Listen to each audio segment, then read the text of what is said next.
आज मैं आप सभी को एक ऐसे मंदिर के बारे में बताने जा रही हूँ जिसके लिए महान कवि श्री रविंद्रनाथ टैगोर जी ने कहा था कि यहाँ पत्थरों की भाषा मनुष्य की भाषा से भी श्रेष्ठ है। जय श्री कृष्णा।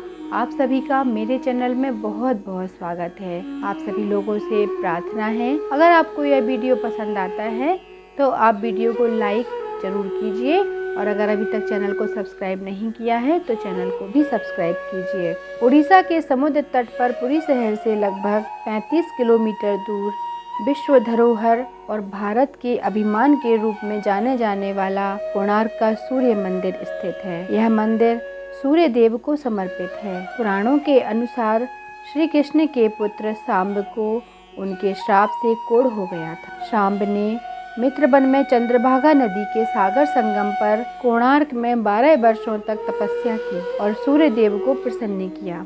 सूर्य देव जो सभी रोगों को नाश करते हैं, उन्होंने इस रोग को ठीक कर दिया। तब सांब ने सूर्य भगवान का एक मंदिर बनाने का निश्चय मन ही मन कर लिया। एक दिन सांब चंद्रभागा नदी में स्नान कर रहे थे, तभी उन्हें नदी में बहते हुए सूर्य भगवान की मूर्ति मिली। यह मूर्ति सूर्य देव के शरीर के ही भाग से देव शिल्पी श्री विश्वकर्मा जी ने बनाई थी। सांब ने इस मूर्ति को मंदिर में स्थापित करवाया। इस मंदिर का निर्माण बलुआ पत्थरों तथा ग्रेनाइट के पत्थरों से हुआ था। इसे 13वीं शताब्दी में राजा नरसिंह देव ने बनवाया था। इस मंदिर में सूर्य देव को एक रथ के रूप में दिखाया गया है। पूरे मंदिर को 12 जोड़ी चक्रों के साथ 7 घोड़ों से खींचते हुए बनाया गया है, जिसमें सूर्य देव को विराजमान दिखाया गया है। वर्तमान में 7 घोड़ों में से एक ही घोड़ा बचा हुआ है। मंदिर के रथ में बने हुए 12 चक्र साल के 12 महीनों को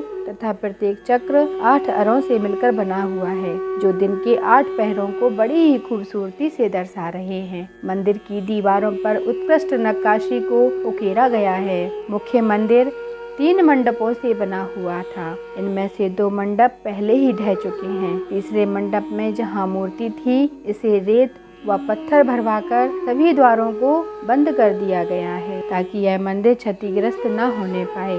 इस मंदिर में सूर्य भगवान की 3 प्रतिमाएं हैं, जिसमें सूर्य भगवान की बाल्यावस्था उगते हुए सूर्य को दर्शाती है, युवावस्था मध्याह्न सूर्य को दर्शाती है और प्रौढ़ावस्था डूबते हुए सूर्य को दर्शाती है। इसके प्रवेश द्वार पर 2 सिंह हाथियों पर आक्रामक होते हुए रक्षा के लिए तैयार दिखाए गए हैं। ये प्रतिमाएं एक ही पत्थर से बनी हुई हैं। मंदिर के दक्षिणी दिशा में 2 सजे हुए घोड़े बने हुए हैं। यह उड़ीसा सरकार के राज्य चिन्ह भी हैं। यह मंदिर सूर्य भगवान की भव्य यात्रा को दिखाता है। इस मंदिर के प्रवेश द्वार पर नट मंदिर है। इस स्थान पर सूर्य देव को अर्पण करने के लिए नृत्य किया जाता था। पूरे मंदिर में फूल, बेल और ज्यामितीय नमूनों की नक्काशी की गई है। के साथ ही मानव, देव, गंधर्व, किन्नर इन सभी की आकृतियां कामसूत्र से ली गई हैं। इन आकृतियों को अत्यंत कोमलता एवं लय में संजोकर दिखाया गया है।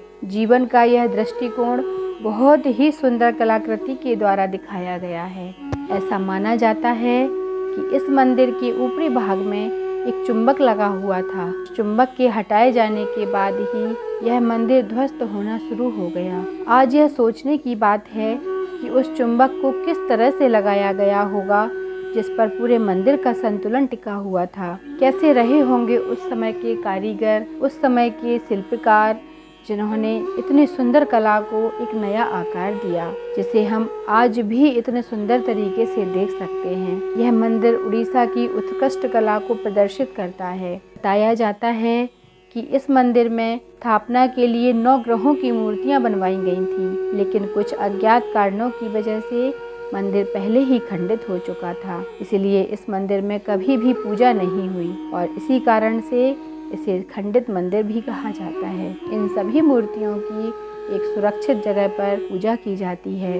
भारतीय सर्वेक्षण के द्वारा स्वीकृति मिलने पर उन प्रतिमाओं की पुजारियों द्वारा विधिवत पूजा अर्चना की जाती है। 9 ग्रहों को समर्पित यह सभी प्रतिमाएं काले पत्थर से निर्मित हैं और इन सभी प्रतिमाओं से इस बात का पता चलता है कि जैसे कोणार्क का सूर्य मंदिर अंतरिक्ष में स्थापित 9 ग्रहों की स्थिति को दर्शा रहा हो, उनको दर्शाने के लिए इसको बनवाया गया हो। 9 ग्रहों को समर्पित यह सभी प्रतिमाएं काले पत्थर से निर्मित हैं और इन प्रतिमाओं से इस बात का पता चलता है कि जैसे कोणार्क का सूर्य मंदिर अंतरिक्ष में स्थापित 9 ग्रहों की जो स्थिति होती है को दर्शाने के लिए बनवाया गया हो, या ये भी हो सकता है कि इस मंदिर में अंतरिक्ष विज्ञान से संबंधित प्रक्रियाओं को प्रदर्शित किया जाना हो। और ये भी संभव है कि अंतरिक्ष में इन 9 ग्रहों की क्या दशा और दिशा होती है और धरती पर उनके प्रभाव संबंधित जानकारी दी जानी थी,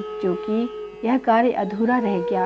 अगर आप कोणार्क के पुराने लोगों की बात को सही माने तो आज भी रात के समय नर्तकियों के पायलों की झनकार यहाँ सुनाई देती है, जो कभी यहाँ के राजा के दरबार में नृत्य किया करती थीं। इस मंदिर को देखकर ऐसा लगता है कि जैसे हम 12वीं और 13वीं शताब्दी में कला के क्षेत्र में कितने उच्चतम शिखर पर थे, जिसने गणित और विज्ञान को पत्थरों पर इस तरीके से उकेरा कि आज भी कोई भी देश पर पूरे तरीके से खोज नहीं कर सकता है। और आज ऐसी धरोहर धीरे धीरे समाप्त होती जा रही है। आइए हम सभी प्रयास करें इसको सुरक्षित रखने के लिए, ताकि हमारी आगे आने वाली पीढ़ी भी हमारे देश की उच्चतम कला पर अभिमान कर सके।